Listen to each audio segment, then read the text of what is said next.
Prince Harry and Meghan, these two highly controversial people. Like, listen, it's interesting. Like, Prince Harry. Listen, I think he was always, listen, circumstances, right? But he was always doing crazy things, but was never taken seriously, in my opinion. Because his brother was the one that's supposed to be a king one day, and so we never, And then as time went by, he started taking like a more serious stature, right? As they got older, and then he met Meghan Markle, and I'm not gonna say that she destroyed his life and reputation, but I think that, sometimes when you meet with the right person, it's a very bad cocktail. And those two are just bringing out the worst out of each other. And they are both liars. And they both live in a fantasy land where they believe that they keep saying they want privacy, but every time people don't talk about them, they crave this attention. Listen, I wouldn't be shocked if E! News or E! Network tell them, hey, listen, do you want to do a reality show? Or Netflix tell them, hey, you want to do a reality show? Because, listen, I don't know who takes them seriously. So they pretended that after whatever gala that they were invited, that they had a car chase with the paparazzi, and it was near catastrophic in New York City. And everybody know that in New York City, you cannot do a 2-hour car chase because, first of all, New York City is too small, and second of all, there's too much traffic, and third of all, there's a lot of lights, cops everywhere. And actually, they were going from like 1 block and 3 blocks away. So, listen, they leave their black van with security, right, with black doors, to go in a taxi. Nobody understands why. Where people can just follow them, like, so it feels like they really want to exist through controversy. And I don't understand why, like, CNN was just like talking about it like a loop. People like giving them the attention they deserve. I think people should start telling them we don't care. But interestingly, people love to talk about them, and they get invited in places and they get paid to tell their story, even if everybody know that their story is super bogus. So Harry and Meghan became the butt of jokes in America following the New York car chase. Prince Harry and Meghan Markle have become butt of jokes in America following the New York car chase, say Curtin University political analyst Professor Joe Siracusa. I don't know where you can have a 20-minute or 2-hour chase without running up a $500 taxi bill. These are kind of fun people for America. America doesn't have royalty. All we have is Hollywood. These guys have become the butt of jokes in America.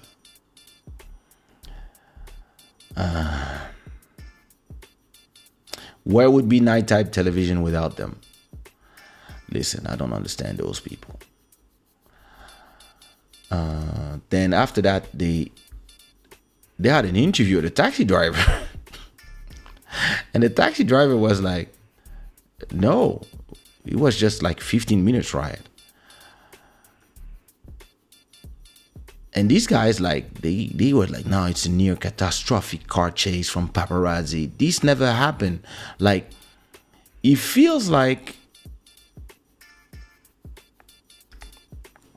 they really want, he's obsessed with the idea that his wife is like his mom. Listen, I don't understand. Like, listen, if I was his brother and his dad, your dad is a king, and you out there like ridiculing yourself with this girl who's nothing but trouble, and it's too late. You married, you have 2 kids, it's too late. Prince Harry and Meghan Markle's security detail has been criticized for its huge failure in protecting the royal pair during their New York car chase, according to writer and broadcaster Esther Krakow.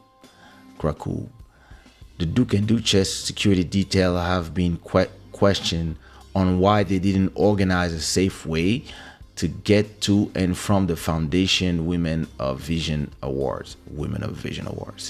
Please, what, like, why are they invited in this? What is her vision? One of their security personnel said that they moved the couple into a taxi in a bid to try and avoid the paparazzi. But obviously they didn't cover up Meghan's bright gold dress, so she stood out like sore thumb anyway. Then there were questions being raised about why would you want to get this couple into an insecure vehicle like a taxi to try to avoid the paparazzi, when really they should have accounted for the fact that there would be major paparazzi at this event and find a way to get them to their destination safely. Listen, it's very simple.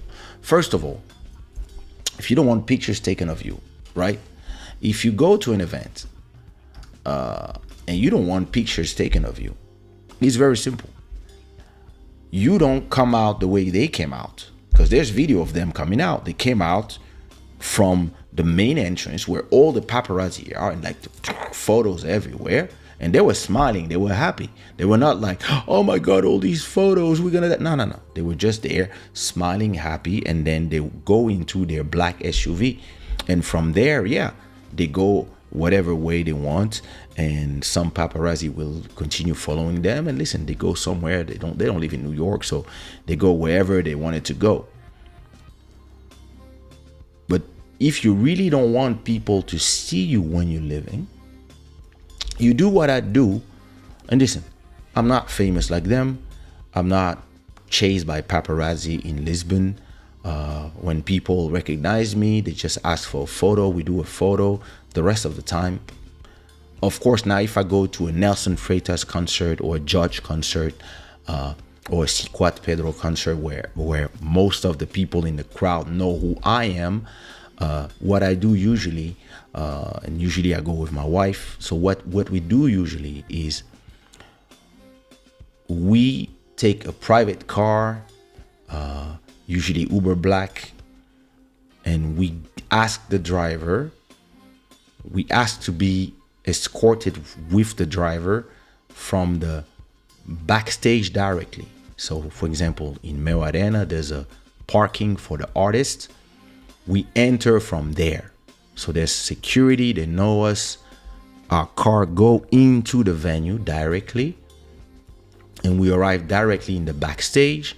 I go see my friends before they perform, good luck, and then we take the elevator directly to the VIP section of the show, the what we call camarot here, which is like you have your small room where you can see the show, and you are on top of everybody, and it's you and a few artists, you there. We watch the show from there, and when it's time to go back, I get my car.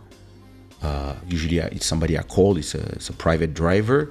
I tell them, bring the Mercedes back to where you took us. Security is waiting for you. They come back from the back of the, under the concert venue, escort my wife and I. Security escorts us back to the parking of the VIP area, and then the black car with tinted windows leaves from a special parking. It leaves from a place that public doesn't see us.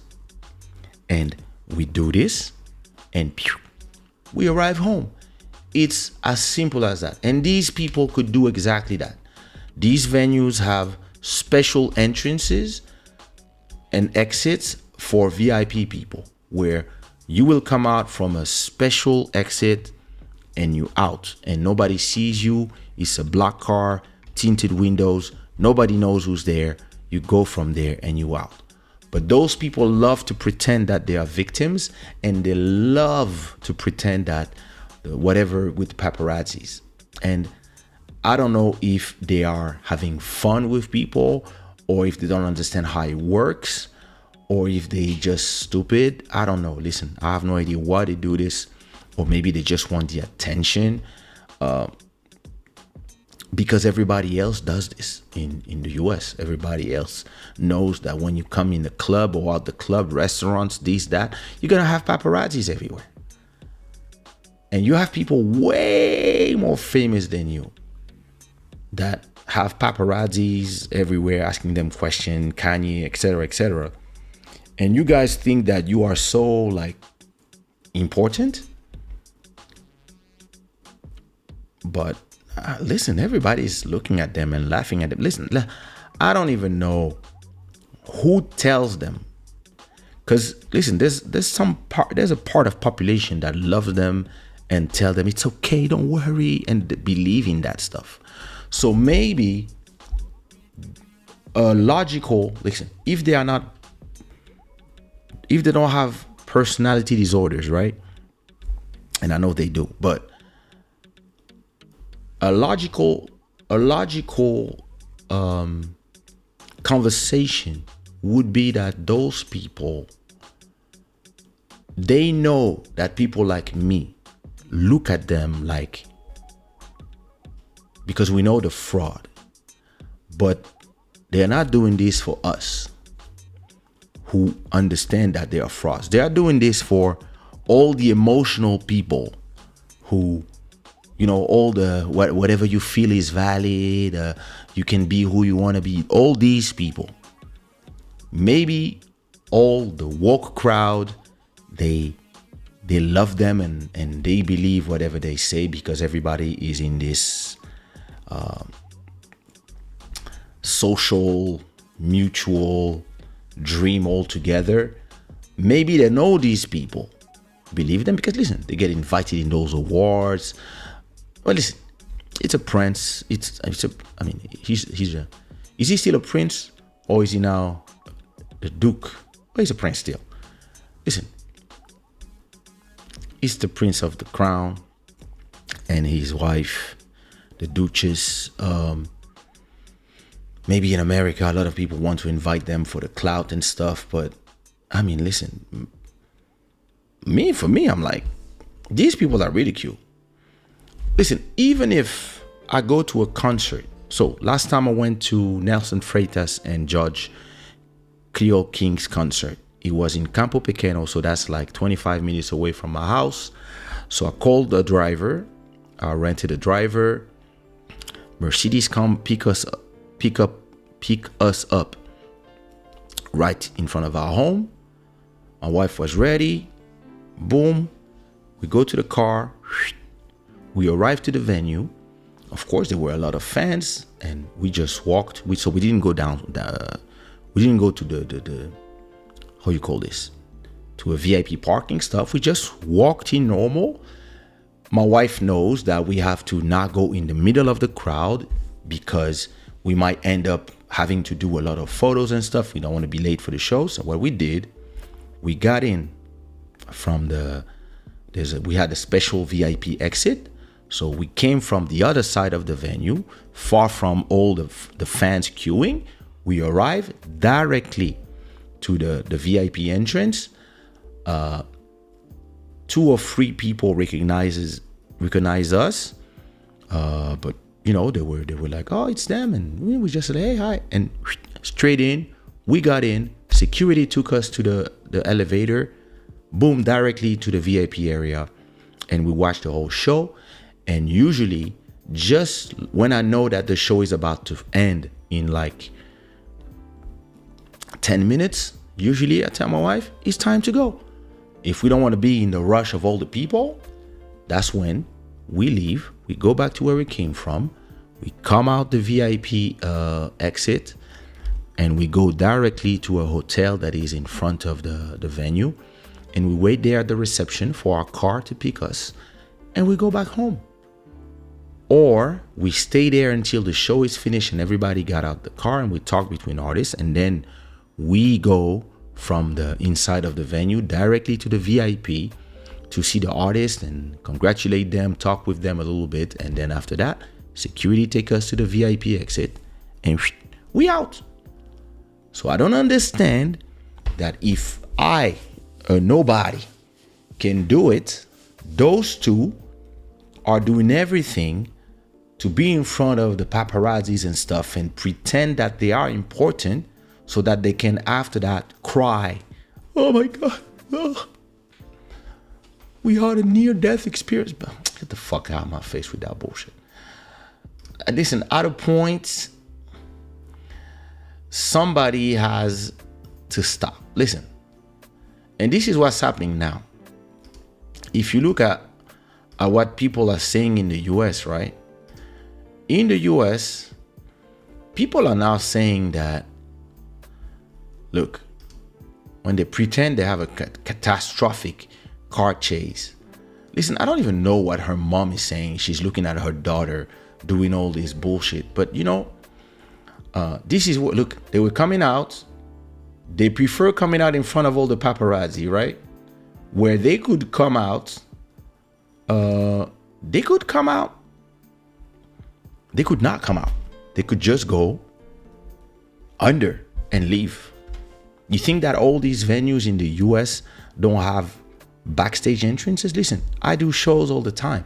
And when I go to New York, we always enter any venue, clubs that I went in to perform or to be invited in an event. We never got it from the main entrance. We always got in from behind the street, where you have like the, you know, the special entrance where the securities go, the kitchen, the food, the whatever. Or sometimes you just have a special parking that you go in and you do all that. But these ones, they really want that. And look, Meghan and Harry's shenanigans have made them lose a lot of credibility. Yes, Prince Harry and Meghan have lost a lot of credibility after their shenanigans since leaving the royal family. Being in the royal family was a blessing in disguise for the Duke and Duchess of Sussex. The royal family are media trained. I don't think you could find a more media savvy institution in the world. Yeah, those people, those are very small articles. Damn. Yeah, those people, at a point, you know, people, we start to look at them and be like, you know,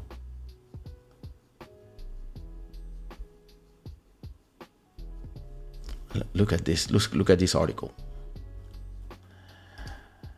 Did Meghan and Harry exaggerate their catastrophic chase? It's complicated. It's not. They nearly died. They made up the whole thing. The royal family was trying to Diana them.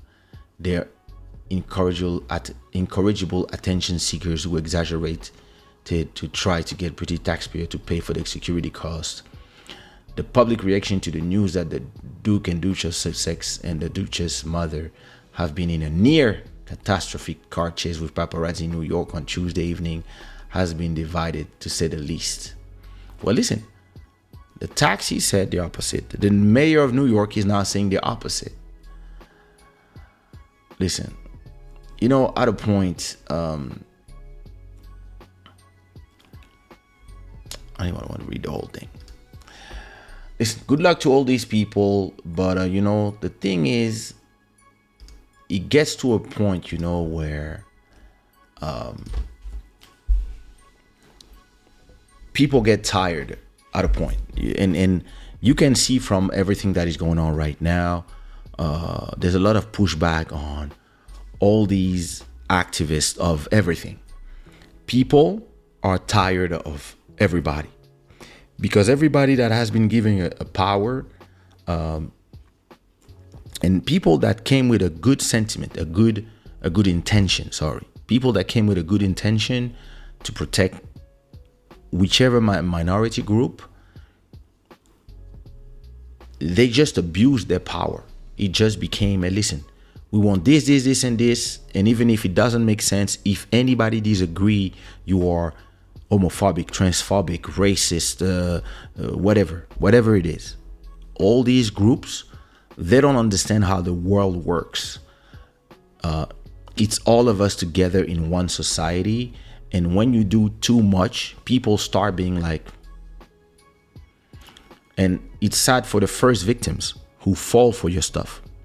But listen, after that Oprah interview, a lot of us were like, I don't know.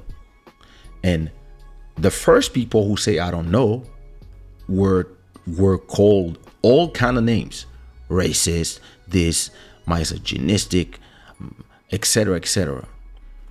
And it turns out some of them got fired from their job as journalists. And it turns out that they were right all along. A lot of lies. Look, you don't see Oprah anymore commenting about those people.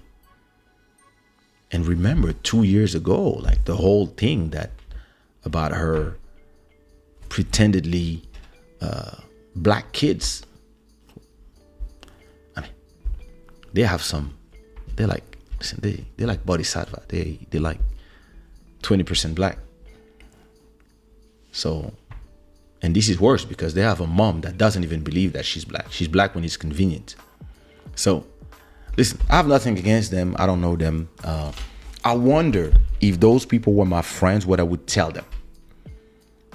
I would be like, bro, it's me. I don't know, listen.